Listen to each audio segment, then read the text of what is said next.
as a teacher, a coach, a school leader, and a school system leader. He was appointed Louisiana State Superintendent in May 2020 during the height of the global pandemic. During his leadership, Louisiana has safely reopened Louisiana schools, accelerated academic recovery, and launched a reading revival and expanded educational freedom. Members of the press club may ask questions, and Dr. Brumley, please repeat those questions. Thank you again for coming.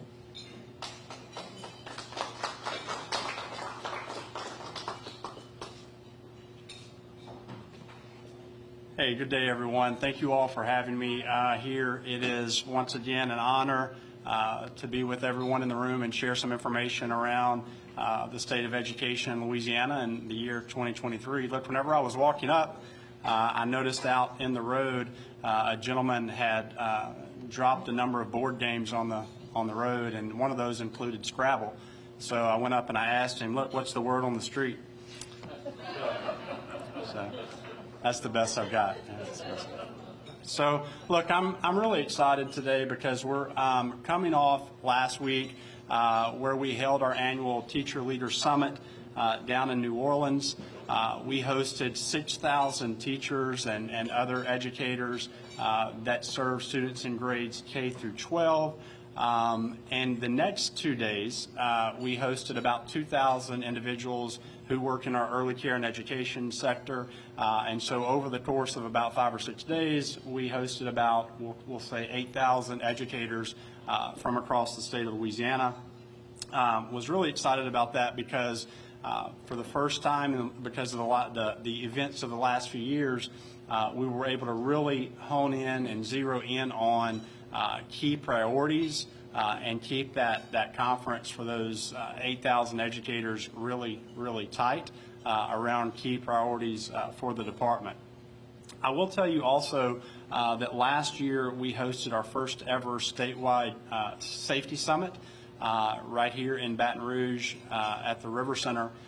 We had almost 1,000 individuals from across the state of Louisiana come to that first event, and our goal was to bring together law enforcement personnel, school system employees, mental health professionals, first responders, fire, to bring everyone together to train together and to build networks to go back into their local communities so that they could think about school safety and make sure that they are as aligned as possible on their practices. And so this June 15th, we're excited because we're hosting our second ever Louisiana Statewide Safety Summit, and we'll really focus on those items again. But there are a few things I think that we have to do as a state relative to school safety. It is our top responsibility.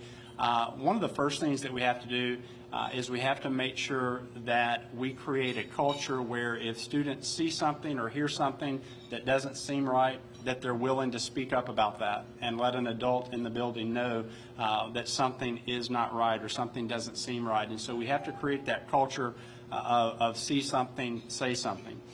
The next thing that we have to do is we have to make sure that, just like our safety summit that we're hosting, that all of the individuals that we know that work with school systems, whether they're first responders or law enforcement or local educators, that they're training together in a real and meaningful and an authentic type way, both during school hours and outside of school hours.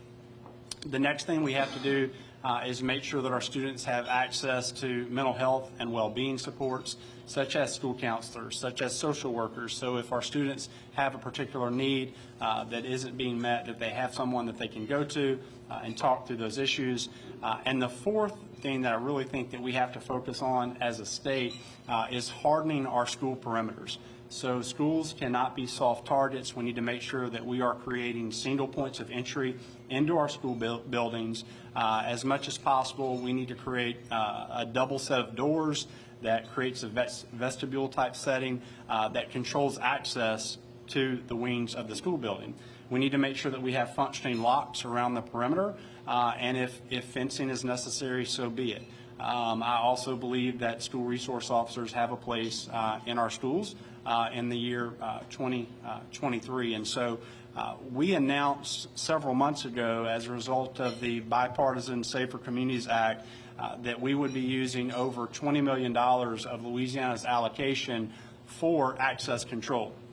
And with that $20+ million, our goal was to dedicate or allocate 40+ $500,000 grants that were competitive grants that local school systems could apply for, so that they could focus primarily on access control for the building. We know that as schools are built today, the first conversation that the architects and the school system employees will have is around school safety and the building's obligation to safety. Right after that, it's school technology. But we also know a number of the buildings throughout the state of Louisiana are older buildings.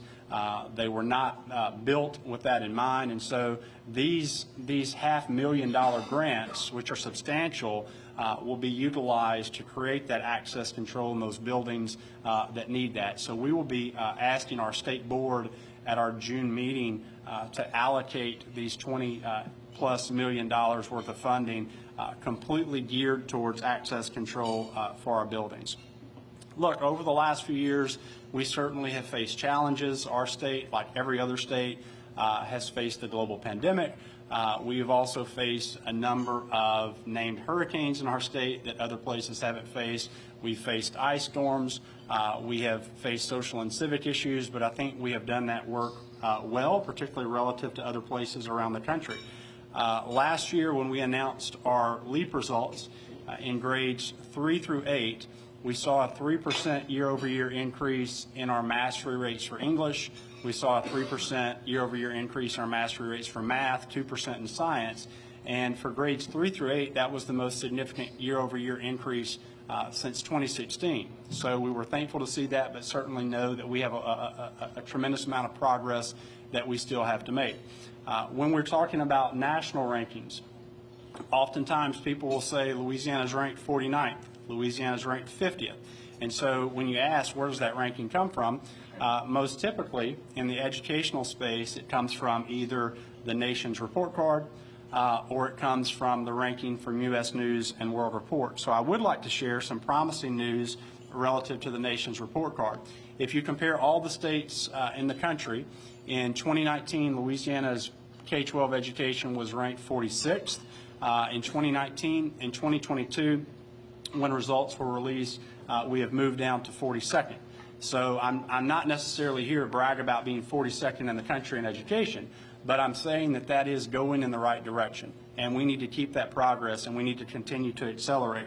When we really dig into that nation's report card and look at some of the findings, the thing that I have touted the most, quite frankly, as a testament to our teachers, is we were first in the country in fourth grade reading growth. So no state in the country had more growth in fourth grade reading than Louisiana. And so we're thankful to be leading the country in something positive. When we look at our overall ranking in reading alone, we're now 38th in the country. And when we look at low-income fourth graders and their ability to read, students that come from economically disadvantaged homes, we moved from 42nd in the country for fourth grade reading with low-income students in 2019 to 11th in the country in 2022. So significant improvement there, but a long way to go. And that's just on the nation's report card. When we look at the U.S. News and World Report ranking for pre-K-12 in our state, our ranking likewise moved from 46th to 41st. So we're seeing similar improvements regardless of which organization that you were looking at. So one might ask me, why do you think that we were able to move up? And so first of all, I would tell you that I think we outperformed other states through the middle of the pandemic. I think we had a more effective and efficient plan to deal with that. We focus as much as possible on daily face-to-face instruction with our students. We reinvented what summer programs should look like. Instead of the old boring summer school, we said let's transform our summer programming across the state into a camp-like feel where students participate in activities such as art and music and PE, and then they come in small groups for high dosage tutoring in literacy and mathematics and other content areas. And so as a result of that, we have seen about 3 or 4 times more students participating across the state in summer program than in previous years. We were also very aware of the reading crisis that our state is facing. We called that out. We initiated what we have claimed is a reading revival that includes a number of substantive policy decisions, whether these happened at the legislature or whether they happened at our state board level. They're important. Many of them were modeled after the Mississippi Miracle and some of the work that happened in Mississippi about 10 years ago on their reading. So some of those literacy initiatives, after just simply calling out the problem, is our board passed the first ever K-2 accountability system. So for the first time moving forward, the public will be able to get a sense of school quality in K-2 schools, kindergarten, first and second grade schools. And previously this has not existed, and it will be completely tied to reading levels at this time. Legislation was passed to create a literacy screener, a very quick, developmentally appropriate literacy screener. That is something that will happen 3 times a year moving forward, where students will come in, they'll be with their teacher, they'll take a quick screener, and it will determine what is the status of the child's ability to read, what are the potential deficits, and what are some potential opportunities to move forward. So that will begin next year. Also next year, legislation was passed that calls for very transparent and honest parent notification around a child's ability to read, so that we are very clear in letting parents know their child's ability, where they stand in terms of their literacy. We passed legislation that takes the colleges of education that are training future teachers and transform their literacy programs that college students are having to take, and have transformed that into the science of reading, which is a phonics-based approach, which says letters come together and they make sounds, sounds come together and they make words, words come together and make sentences, and our students need to be able to deconstruct and reconstruct those, and it's a completely phonics-based approach, and that wasn't happening at universities across the state, and so our newest teachers weren't coming out of programs prepared to fully understand how to teach phonics. So that's a change.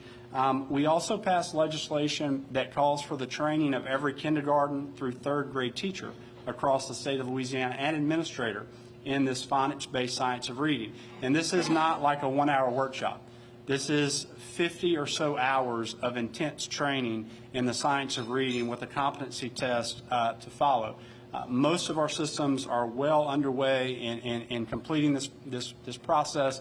Many have already completed the process.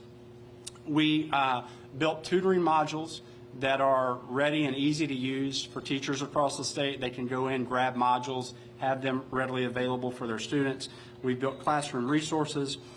The Steve Carter Literacy Program for tutoring passed, which allows families across the state of Louisiana to receive a $1,000 voucher for tutoring in their local community outside of the school day with the tutor.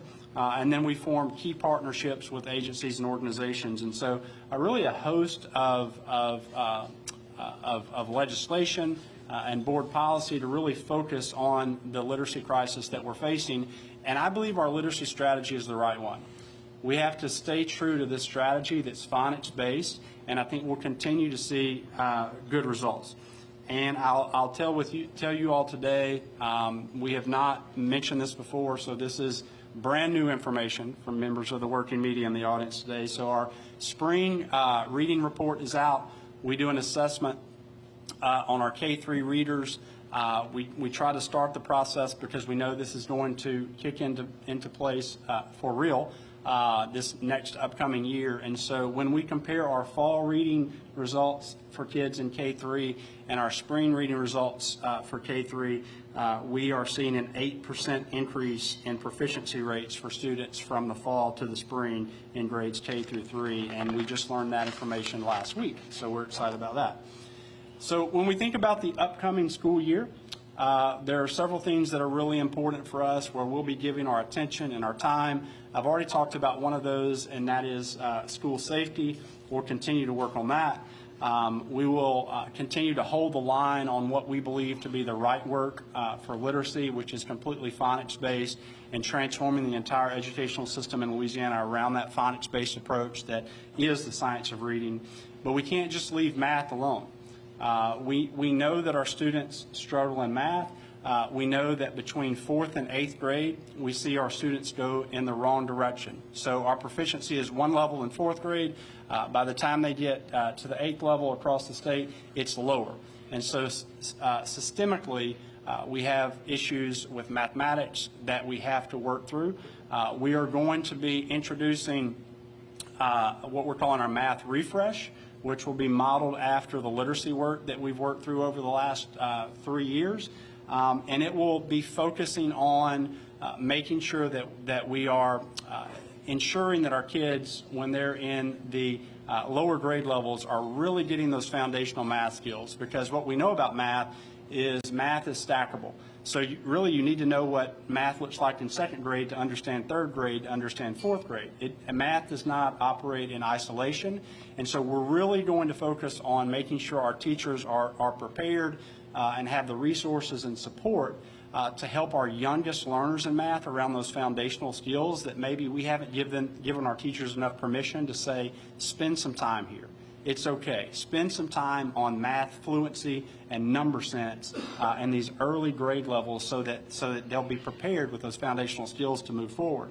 And then we know that we need training for 4th through 8th grade teachers because, as I mentioned before, those results go down from 4th to 8th grade, and there are bills in play this legislative session that would mandate a certain level of 4th grade through 8th grade math training that looks much like what we have done with our reading training in grades K-3.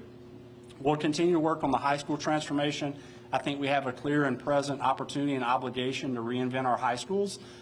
They are in many ways antiquated. We need to be more deliberate with the handoff between our high schools and our workforce with high-level credentials or apprenticeships, or our handoff between our high schools and our university system, where students enter the university system with some level of college credit already on their transcript, because that means they're more likely to go to a college and they're more likely to retain.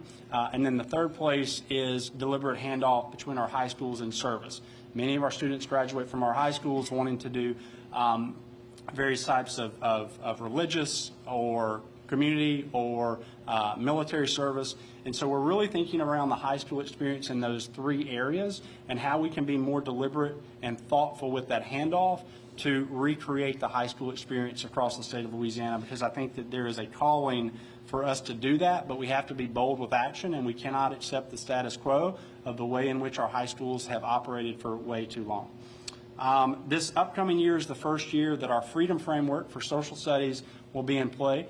Louisiana did a great job as a state of really taking a year and a half to think about what our social studies standards could look like. Fordham Institute had previously stated that Louisiana social studies education standards lacked rigor. And when we look across the country, we know that only about 12 or 13% of students who are seniors in high school are graduating proficient in U.S. history. So when you only have about 12 or 13% of seniors across the entire country proficient in U.S. history, not only is that an academic concern, I think that's a national security risk. And so we have to be more deliberate in our Freedom Framework. That hits in August for the first time, and we're really excited about our students engaging in that new social studies set of standards. We care deeply around our diverse learners. And we know that we have to do more work here. And particularly I'm talking about our students with exceptionalities, students who are in special education programming. We have to likewise think about how those students who need our support the most can be better served. And so we will in the very near future be rolling something out that is a playbook for how we can do better for students with exceptionalities across the country. And I'm really excited about the promise that holds. And likewise, when we're thinking about diverse learners, we know that we have a growing EL population in our state, students who are English language learners that aren't necessarily natives of our country. And so if our student shows up at the schoolhouse door, we need to make sure that we are prepared to educate outside of conversations that may happen relative to immigration status. Finally, would like to mention discipline. What do teachers want and what do our students need? They need classrooms where the teacher is free to teach without disruption, and they need classrooms where students are free to learn without disruption. And so we will be a little more aggressive this upcoming fall in trying to think about classroom environments that are conducive to the learning process.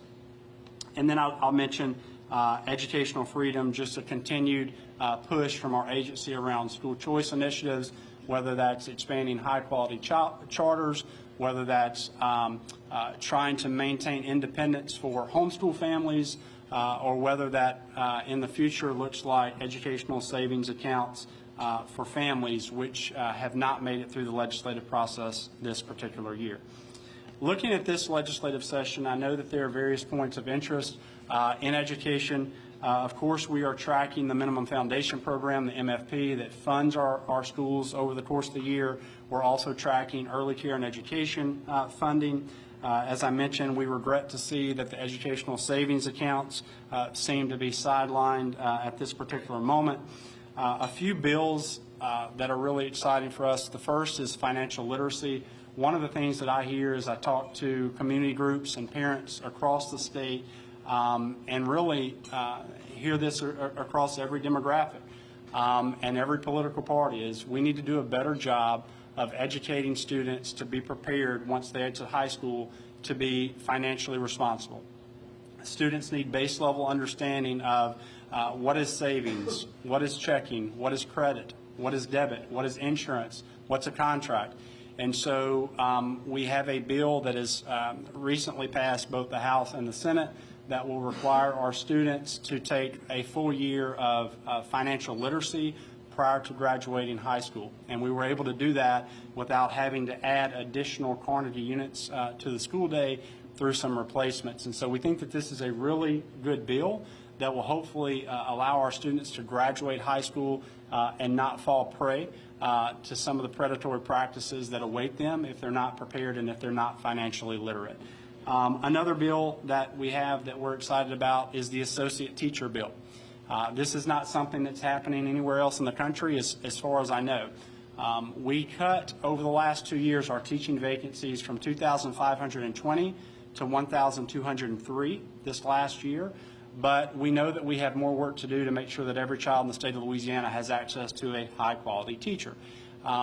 The education profession hasn't really done a great job of building a pipeline and building a bench of teachers outside of the traditional colleges of education, which are seeing tremendous declines over the last decade in individuals entering those programs.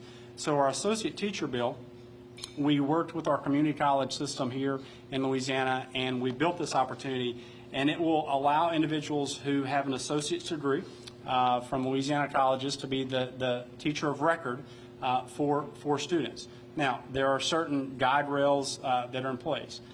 These teachers would have to be enrolled in a 4-year program and participate in a 4-year program. They would have to be assigned a mentor teacher. They would have to receive weekly job-embedded professional development. They could earn only up to 75% of the average teacher pay within the educational system or district or parish. And then finally, no more than 10% of a workforce to be an associate teacher.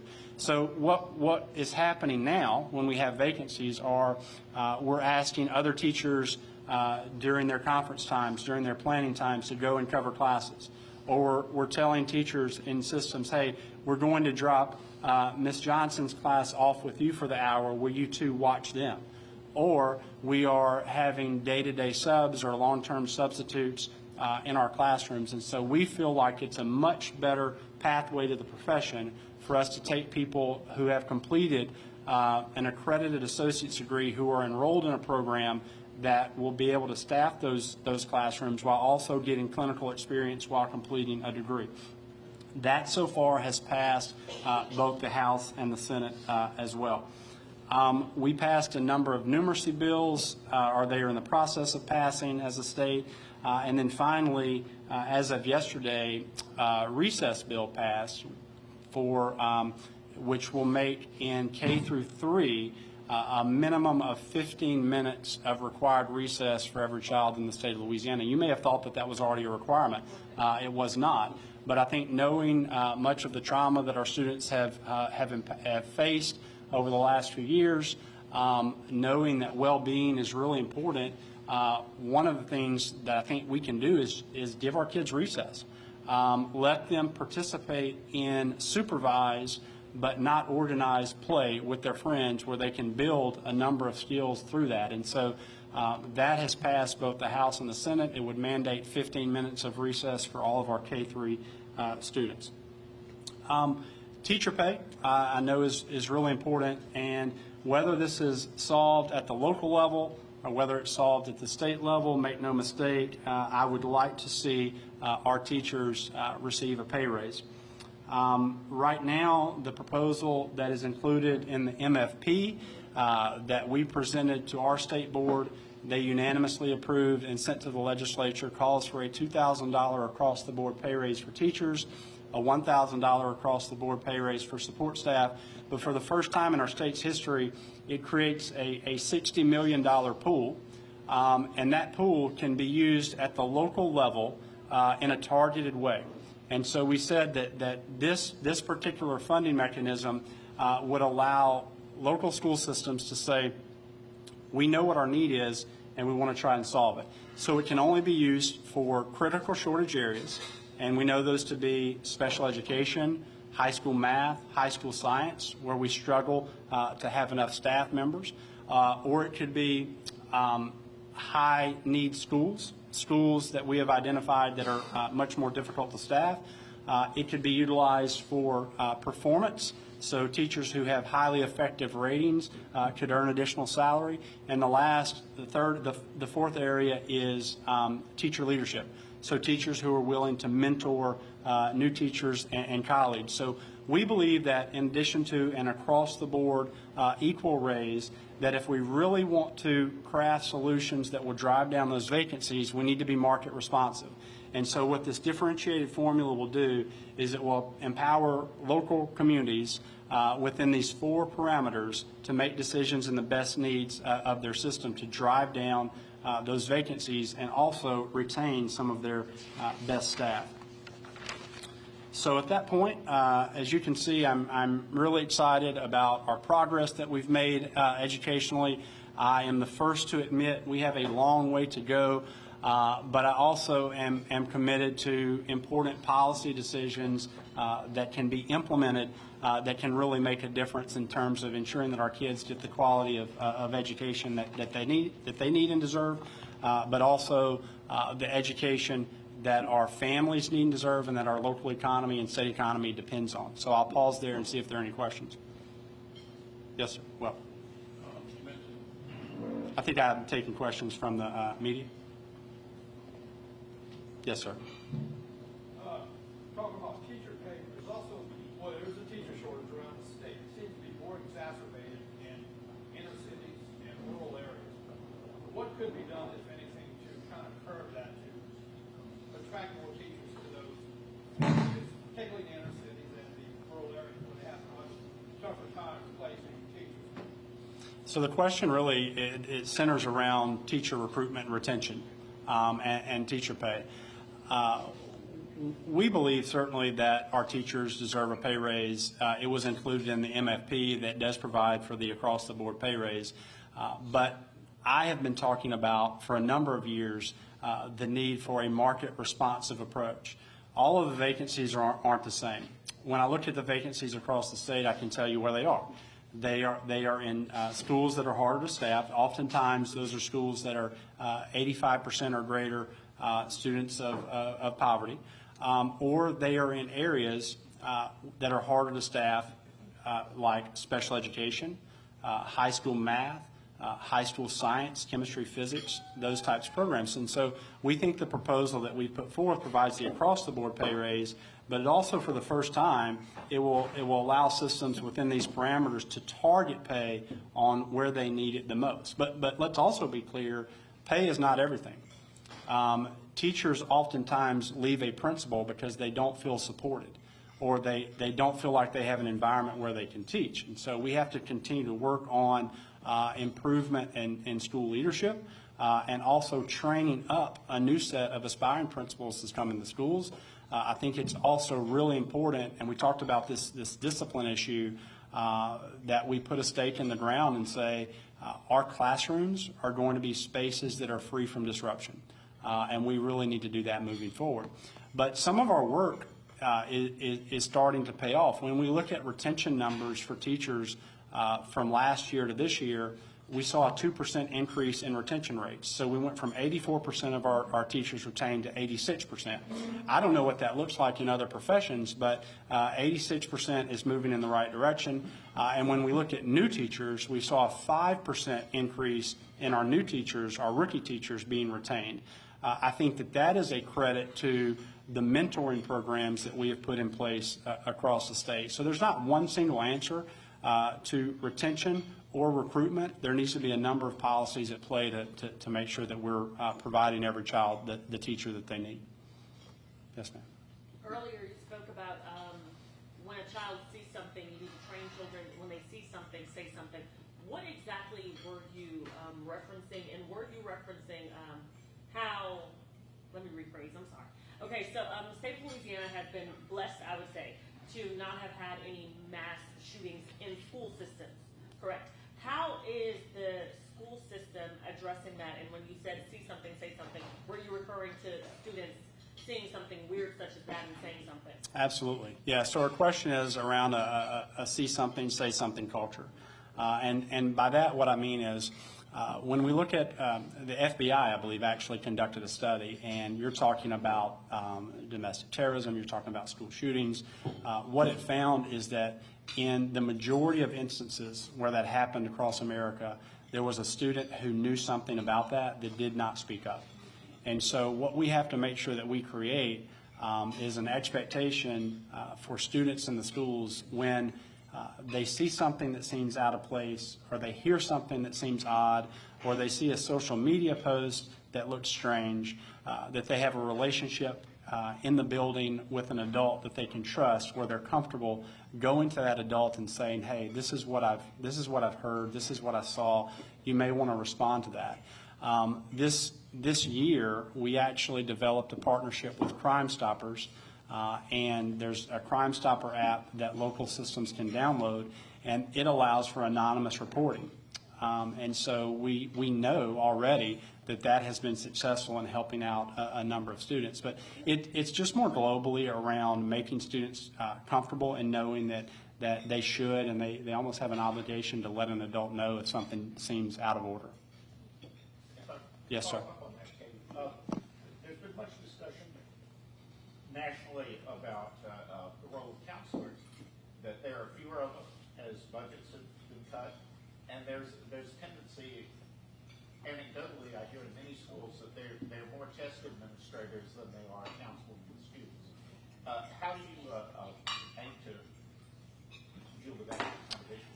Yeah, I mean, so the question is around school counselors, and I mentioned that really as one of the four areas that we need to pay attention to relative to school safety and making sure that our kids have access to counselors and social workers. Whereas we know that we need more teachers, we also know that we need more counselors. This is really the first time that I've been hearing from school systems that they're feeling a crunch, they're feeling a shortage in terms of having enough counselors as well. And so I think that we really need to be working with our friends in higher ed to think about how that can be cultivated, those professions can be cultivated there. But I think also another point that's raised that is a legitimate issue is many people who want to do counseling don't go into counseling to be an administrator or to do administrative tasks. And because of some of that load, they oftentimes find themselves being a pseudo-administrator or fulfilling administrative roles, and that the opportunity cost of that is not having as much time to do the counseling work that they need and want to do.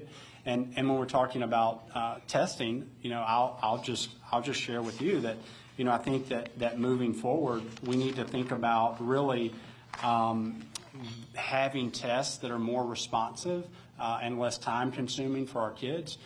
If we could create a testing program where those annual assessments are built into the school year and are shorter or briefer, and teachers can get back results sooner where they can do something with those results, I think that too is something that we need to be thinking about as we move forward.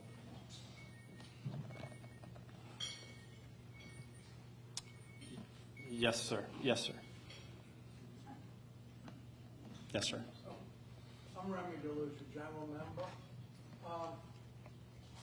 It's not unusual for people like yourself at this podium to talk about little fixes here, there, and the other things you're doing. What's really rare, you kind of mentioned about us being 49th, 50th, or whatever, is telling the Louisiana public what the number 1, number 2, number 3 do. Budget, teachers, qualifications, etc., even if we can't afford it or we can't get our legislator to do it, so that the Louisiana public is aware. What strikes me is that every year I read in the newspaper, 20,000 Louisianans leave. 20,000. What's your question? They're not coming back. So would you address that question for me? Thank you.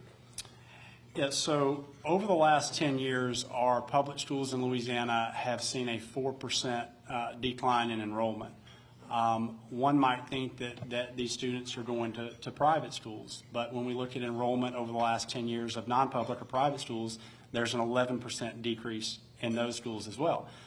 So what we know to be true is that we are losing school-age population as a state. And so we have to get better educationally. I think we do that by continuing to offer school choice and expand our offerings around school choice. I think we go back to the basics and teaching kids how to read and do math at a young level.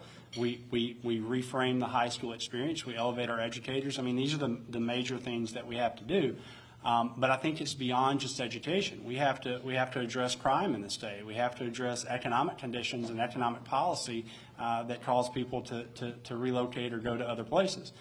One of the reasons that I support ESAs, not a particular ESA bill, but an educational savings account, is not just because I believe that families should be making a decision on the school that makes the most sense for them, but what we're seeing is this southern renaissance in other states across the South where they are offering flexible funding to families for their kids' education. And so I think it would be a challenge for economic development if economic recruiters for the state of Louisiana, or the state of Louisiana as a whole, are going to recruit companies to come into the state, and other states like Texas, Arkansas, Oklahoma, Florida, South Carolina, North Carolina are telling these companies, come to our state, and as a perk to your employees, you have flexible school funding that you can use at the school that makes the most sense. And in Louisiana, we say, come to our state, and you have to go to a particular school based on your zip code and your street address. And so I think that if we can expand school choice opportunities, it will be a boon for the economy. And frankly, I feel like if we don't expand school choice opportunities, that we are really creating a disadvantage for our state's economy as a whole. Yes, sir. What is the high school graduation rate, and is it increasing or declining? It is in the lower 80s. This is really a place where Louisiana over the last decade has done some really good work to increase that. It's increased significantly over the last decade.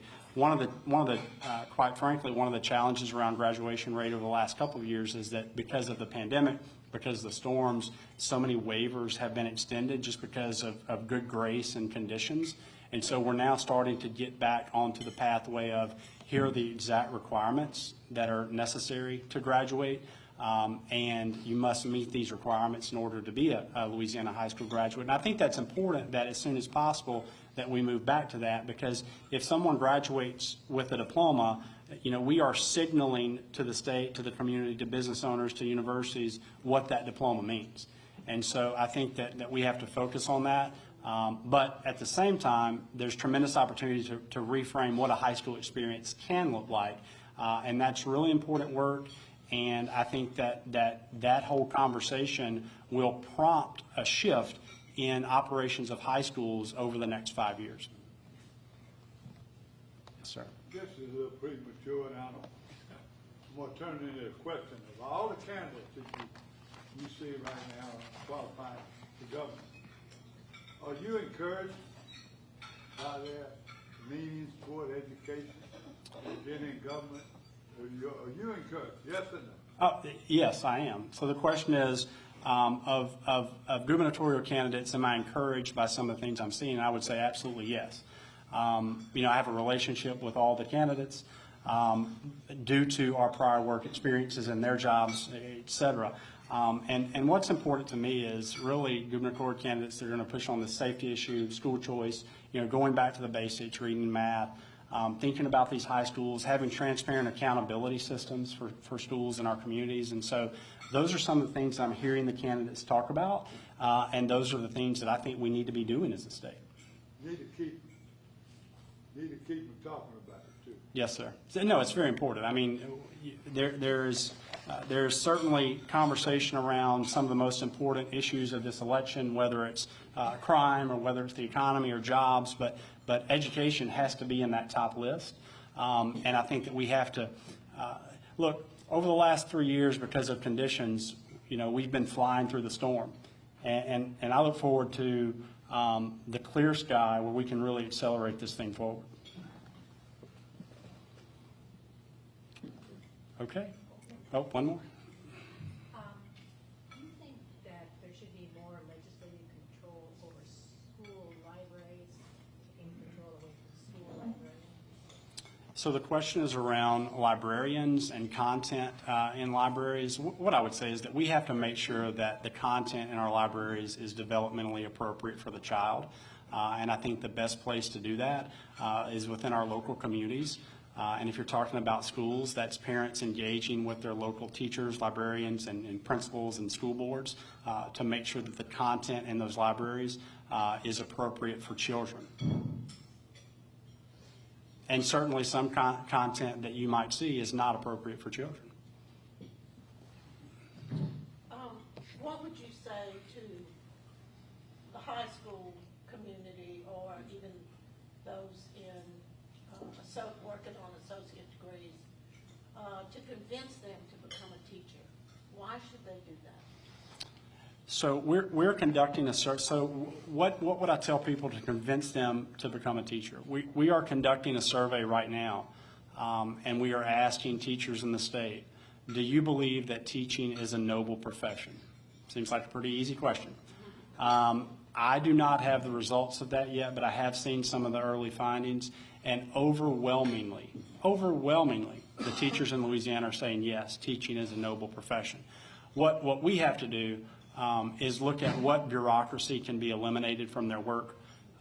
We have to look at, again, I'll talk about classroom behavior to make sure that our teachers have a good place to work, free from disruption, to teach. Making sure that our teachers have acceptable leaders in the schools.